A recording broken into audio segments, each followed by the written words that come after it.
మిత్రులారా అందరికీ నమస్తే.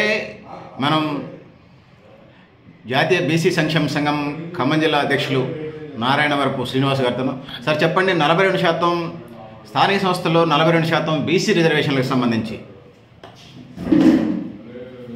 బీజేపీ ఏం చేస్తుంది, కాంగ్రెస్ ఏం చేస్తుంది, బీఆర్ఎస్ వైఖరి ఏంది, ముఖ్యంగా ఆర్ కృష్ణయ్య గారి బీసీ సంఘం ఏ స్టాండ్ తీసుకొని ముందుకెళ్తుంది, భవిష్యత్ పోరాటాలు దాన్ని సాధించుకునే క్రమం అని వివరించండి. ఇప్పుడు మనం ఏం చెబుతా ఉన్నాం అంటే, నా పేరు నారాయణవరం శ్రీనివాస్, జాతీయ బీసీ సంక్షేమ సంఘం ఖమ్మం జిల్లా అధ్యక్షుడిగా పనిచేస్తూ ఉన్నా. ఇవాళ స్వతంత్ర భారతదేశం లోపల 79 సంవత్సరాలు ఇవాళ స్వతంత్రం వస్తే ఈరోజు కూడా ఈ తెలంగాణ రాష్ట్రం లోపల బీసీలు ఈ సర్కారు ఇచ్చేటువంటి రేషన్ బియ్యానికో ఈ ప్రభుత్వాలు ఇచ్చేటువంటి ఉచిత పథకాలకో ఆధారపడి జీవించాల్సినటువంటి దుస్థితి దౌర్భాగ్యం ఈ తెలంగాణ రాష్ట్రంలో ఉందని చెబుతా ఉన్నాం. ఎందుకంటే ఇవాళ ఏ రాజకీయ పార్టీ ఏం చేస్తూ ఉన్నది అనేది పక్కన పెడితే 79 సంవత్సరాలుగా ఇవాళ విద్య, ఉద్యోగ, రాజకీయ రంగాల్లో అన్ని రంగాల్లో కూడా దోపిడీకి గురవుతున్నటువంటి జాతులు ఏమైనా ఉన్నాయంటే ఈ దేశం లోపల బీసీ సమాజం చెబుతా ఉన్నాం. కాబట్టి ఇవాళ ఏదైతే జనాభా ప్రాతిపదికన ఈ దేశంలో ఈ రాష్ట్రంలో జనాభా ప్రాతిపదికన ఇవాళ రిజర్వేషన్లు ఇంప్లిమెంటేషన్ చేయాలని ఆర్ కృష్ణయ్య గారి నాయకత్వం లోపల పెద్ద ఎత్తున మరి దశాబ్దాలుగా ఆందోళన కార్యక్రమాలు నిర్వహిస్తున్నటువంటి పరిస్థితి ఈ నెలకొన్నది. మరి ఈ ఉద్యమాలు చూసే ఈనాడు కాంగ్రెస్ పార్టీ రాహుల్ గాంధీ గారు కూడా బీసీ సంఘాలు చేస్తున్నటువంటి ఉద్యమాలు న్యాయబద్ధమైనటువంటి ఉద్యమాలుగా భావించి మరి వాళ్ళ జనాభా ప్రాతిపదికన రిజర్వేషన్ ఇంప్లిమెంటేషన్ చేసినప్పుడే ఈ సమాజం లోపల వాళ్ళకి ఆత్మగౌరవం లభిస్తుందని చెప్పేసి రాహుల్ గాంధీ గారు ఒక గొప్ప నిర్ణయం తీసుకున్నారు. ఆ నిర్ణయం ప్రకారమే ఇవాళ తెలంగాణ రాష్ట్ర ముఖ్యమంత్రిగా ఉన్నటువంటి రేవంత్ రెడ్డి గారు కూడా దాన్ని ఇంప్లిమెంటేషన్ చేసేటువంటి త్వరలో ముందుకు పోతా ఉన్నారు. దానిలో భాగంగానే ఈ మధ్య కాలంలోనే అసెంబ్లీలో వాళ్ళు 2 బిల్లులు చేయటం జరిగింది. ఒకటి విద్యా ఉద్యోగాల్లో సంబంధించినటువంటి ఒక బిల్లును, అదేవిధంగా లోకల్ బాడీ ఎన్నికల లోపల మరి రిజర్వేషన్ 42% రిజర్వేషన్ ఇంప్లిమెంటేషన్ చేస్తూ ఒక బిల్లును చేసి మరి గవర్నర్ గారికి పంపడం జరిగింది. మరి ఆ గవర్నర్ ద్వారా అవి కేంద్రానికి పోవాలి, పార్లమెంట్లో ఆమోదించబడాలి, మరి చట్ట సవరణ చేసి మరి దాన్ని షెడ్యూల్ 9లో మరి చేర్చితేనే దానికి అవకాశం ఉన్నది. కాబట్టి ఆ వైపుగా కాంగ్రెస్ పార్టీ కూడా ఇవాళ జీవోలు ఇచ్చి కూర్చోవటమే కాకుండా క్షేత్రస్థాయిలో దీని మీద ఒక పెద్ద ఉద్యమం తీసుకురావాల్సినటువంటి అవసరం కూడా ఉంది. ఎందుకంటే మనం గతంలో చూసాం, అనేక రాష్ట్ర ప్రభుత్వాలు ఈ రకంగా జీవోలు తెచ్చి ఫెయిల్ అయినటువంటి పరిస్థితి చూసాం. అంతేకాదు ఈ ఉమ్మడి రాష్ట్రంగా ఉన్నప్పుడు నందమూరి తారక రామారావు గారు మరి ఆ నాయకత్వంలో ఆనాడు 44% రిజర్వేషన్లు ఇస్తూ మరి జీవోను తీసుకొస్తే ఆనాడు ఉన్నటువంటి హైకోర్టు ఆ జీవోను కొట్టేసినటువంటి పరిస్థితి కూడా మనందరికీ తెలుసు. అంతేకాదు బీహార్, మధ్యప్రదేశ్లో కూడా ఇదే పరిస్థితి నెలకొన్నది.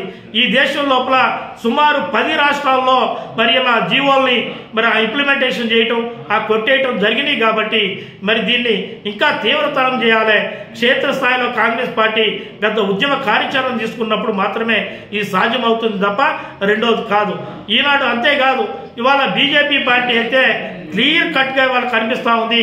ఈ తెలంగాణ రాష్ట్రంలో బీసీల ద్రోహి ఏదైనా ఉంది అంటే ఇవాళ బీజేపీ పార్టీ అనేది చాలా స్పష్టంగా కనపడతా ఉంది. ఈనాడు మరి జీవోలను చేసి మరి గవర్నర్కి పంపినప్పటికి కూడా దాని మీద ఎటువంటి ఆలోచన చేయకుండా కేవలం బీసీలని అణిచివేసేటువంటి ధోరణిలోనే ఈనాడు బీజేపీ పార్టీ కూడా ఉంది. తప్పకుండా రానున్న రోజుల్లో బీజేపీ పార్టీకి ఏ విధంగా బుద్ధి చెప్పాలో మేము చెబుతాం. ఎందుకంటే గతంలో చూసినాం, ఉన్న రిజర్వేషన్లు కేసీఆర్ తగ్గిస్తే కేసీఆర్ యొక్క జీవితం ఏ విధంగా తయారైంది, ఆ పార్టీని ఏ విధంగా ఈ రాష్ట్రం లోపల భూస్థాపితం చేసినటువంటి చరిత్ర బీసీలకు ఉన్నది. రానున్న రోజుల్లో బీజేపీ మతతత్వ పార్టీ అయినటువంటి బీజేపీ పార్టీని ఈ రాష్ట్రంలో లేకుండా చేసేటువంటి బాధ్యత కూడా బీసీ సంఘాలుగా మేము తీసుకుంటామని తెలియజేస్తా ఉన్నాం. సార్ చెప్పండి, తెలంగాణలో 42% రిజర్వేషన్లకు సంబంధించి కాంగ్రెస్ పార్టీ వైఖరింది, బీజేపీ వైఖరింది, బీఆర్ఎస్ వైఖరింది, సిపిఐ సిపిఎంల ఎమ్మెల్యే పార్టీల వైఖరులు ఎలా ఉన్నాయి? మరి ఈడబ్ల్యూఎస్ రిజర్వేషన్ అంటే ఎగేసుకొని పోయి సంతకాలు చేసి వచ్చినాయి ఢిల్లీకి, ఒక పార్టీ కంటే ఒక పార్టీ ముందుగా వెళ్ళి. మరి బీసీ రిజర్వేషన్ అంటే ఎందుకు స్పందించట్లేదు, ఏం జరుగుతుంది వివరించండి. ఇప్పుడు అదే చెబుతా ఉన్నాం, ఈ రాష్ట్రంలో బీసీల్లో చైతన్యం పెరిగినటువంటి పరిస్థితిని ఇవాళ అన్ని రాజకీయ పార్టీలు గుర్తించినాయి. ముఖ్యంగా చూస్తే ఇవాళ కల్వకుంట్ల కవిత లాంటి వ్యక్తులు కూడా ఇవాళ బీసీ అజెండాను తీసుకొని ప్రజల్లోకి వచ్చేటువంటి ప్రయత్నం చేస్తూ ఉన్నారు.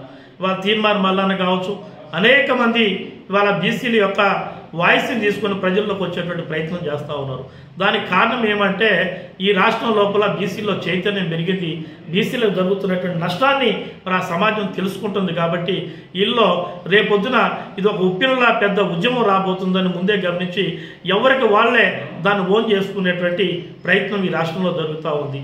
అన్ని రాజకీయ పార్టీలు కూడా మరి వాళ్ళ 42% రిజర్వేషన్కి మద్దతు పలుకుతూ ఉన్నాయి తప్ప అది మాటల్లోనే ఉంది, కార్యాచరణ రూపం దాల్చట్లేదంటా ఉన్నాం. ఏదైతే ఇవాళంత ఆషామాషిగా ఈ రిజర్వేషన్లు ఈ బీజేపీ పార్టీ ఇచ్చేటువంటి పరిస్థితి లేదు. కాబట్టి ఆనాడు ఏదైతే తెలంగాణ రైతాంగ సాయుధ పోరాటం జరిగిందో, అదేవిధంగా మలిదశ తెలంగాణ రాష్ట్ర సాధన ఉద్యమం జరిగిందో ఆ స్థాయిలో ఇవాళ బీసీ ఉద్యమం జరిగితే తప్ప ఈ రిజర్వేషన్లు సాధ్యం కాదు. ఈ రాజకీయ పార్టీలు కూడా మాటలకే పరిమితం కాకుండా మరి ఉద్యమ కార్యాచరణ తీసుకున్న నాడు మాత్రమే ఈ సాధ్యం అవుతుంది. కాబట్టి ఆ వైపుకి ఈ రాజకీయ పార్టీలు అన్నీ కూడా ముందుకు నడవాలని విజ్ఞప్తి చేస్తా ఉన్నాం. కాంగ్రెస్కి నిజంగా చిత్తశుద్ధి ఉందా? మేము ప్రయత్నం చేస్తున్నాం అంటున్నారు. కాంగ్రెస్ పార్టీకి ఇవాళ చిత్తశుద్ధి ఉండబట్టే ఈ దేశంలో ఏ రాజకీయ పార్టీ కూడా తీసుకున్నటువంటి పెద్ద నిర్ణయం తీసుకున్నది. ఈ తెలంగాణ రాష్ట్రం లోపల ఏనాడు ఏ రాజకీయ పార్టీ చేయనంత పెద్ద ఎత్తున ఇవాళ రిజర్వేషన్ ఇంప్లిమెంట్ చేయడం కోసం ఒక పార్టీ రాష్ట్ర పార్టీగా ఇవాళ ఎంతవరకు చేయాలో అంతవరకు రాష్ట్ర ముఖ్యమంత్రి రేవంత్ రెడ్డి గారు చేస్తూ ఉన్నారు. కానీ దీనికి బీజేపీ సహకారం కూడా కావాలి. ఇవాళ బీజేపీ పార్టీ కేవలం ఈ రిజర్వేషన్లో ఏ రకంగా అడ్డుకోవాలి అనేది అనేకమైనటువంటి సాకులు చూచి ఇవాళ ముస్లింల యొక్క సాకు చూచి రిజర్వేషన్లు ఆపేటువంటి ప్రయత్నం చేస్తూ ఉంది. ఈనాడు భారతీయ జనతా పార్టీని అడుగుతా ఉన్నా, మీరు ఈడబ్ల్యూఎస్ రిజర్వేషన్ ఈ దేశం లోపల ఎక్కడా కూడా ఏ ఉద్యమం జరగల, ఏ నాయకుడు కూడా మిమ్మల్ని అడిగినప్పటికి కూడా ఆగా మేఘాల మీద ఈడబ్ల్యూఎస్ రిజర్వేషన్ మీరు ఇంప్లిమెంటేషన్ చేసినటువంటి మీ ప్రభుత్వం ఈనాడు ఈ దేశం లోపల సగానికి పైబడి ఉన్నటువంటి బీసీ జనాభా దశాబ్దాలుగా మా జాతి హక్కుల కోసం, న్యాయబద్ధమైనటువంటి హక్కుల కోసం ఇవాళ మేము పోరాటం చేస్తూ ఉంటే మరి మీరు ఎందుకు అడ్డుపడతా ఉన్నారనేది కూడా మాకు అర్థం కావట్లా. ఎందుకంటే 79 సంవత్సరాలుగా ఇవాళ అణచివేతకు గురవుతున్నటువంటి కులాలకు ఇవాళ బీసీలు ఉన్నాం. సుమారు ఈ తెలంగాణ రాష్ట్రంలో 25 కులాలు సంచార జాతుల వాళ్ళు ఈ రోజు కొన్నారు. మీరు కనుక ఇదే ఇంకొక 2 దశాబ్దాలు కొనసాగితే 80% బీసీ జనాభా ఇవాళ భిక్షటం చేసుకున్నటువంటి దృష్టికి కూడా ఆ కులాలు కిందకు పోతాయి. కాబట్టి దయచేసి బీజేపీ పార్టీ ఇప్పటికైనా ఆలోచన చేయాలి. మేము అడిగేది న్యాయబద్ధమైనటువంటి హక్కులు, ఇవాళ రాజ్యాంగబద్ధమైనటువంటి హక్కులు మేము అడుగుతా ఉన్నాం. ఎందుకంటే కొన్ని దశాబ్దాలుగా మేము దోపిడీకి గురవుతా ఉన్నాం, అన్ని రంగాల్లో వెనకబడి ఉన్నాం. కాబట్టి న్యాయబద్ధంగా మాకు రావాల్సినటువంటి హక్కులు మాకు కావాలని అడుగుతా ఉన్నాం. ఇవాళ విద్యా, ఉద్యోగ, రాజకీయ రంగాల్లో మాకు కావాల్సినటువంటి, మాకు ఇవ్వాల్సినటువంటి వాటా మాకు ఇవ్వాలని మేము అడుగుతా ఉన్నాం. కాబట్టి ఈ ధర్మ పోరాటం లోపల ఎంత పెద్ద ఎత్తున జరుగుతున్నటువంటి ఈ ఉద్యమానికి బీజేపీ కూడా మరి మద్దతు పలకాలే. మీ ఇచ్చినటువంటి 42% వాళ్ళ కాంగ్రెస్ పార్టీ ఇచ్చినటువంటి జీవోలను కూడా మీరు ఆమోదింపజేసి పార్లమెంట్లో రాజ్యాంగ సవరణ చేసి షెడ్యూల్లో 9లో చేర్చాల్సినటువంటి నైతిక బాధ్యత కూడా మీ మీద ఉందని తెలియజేస్తా ఉన్నా.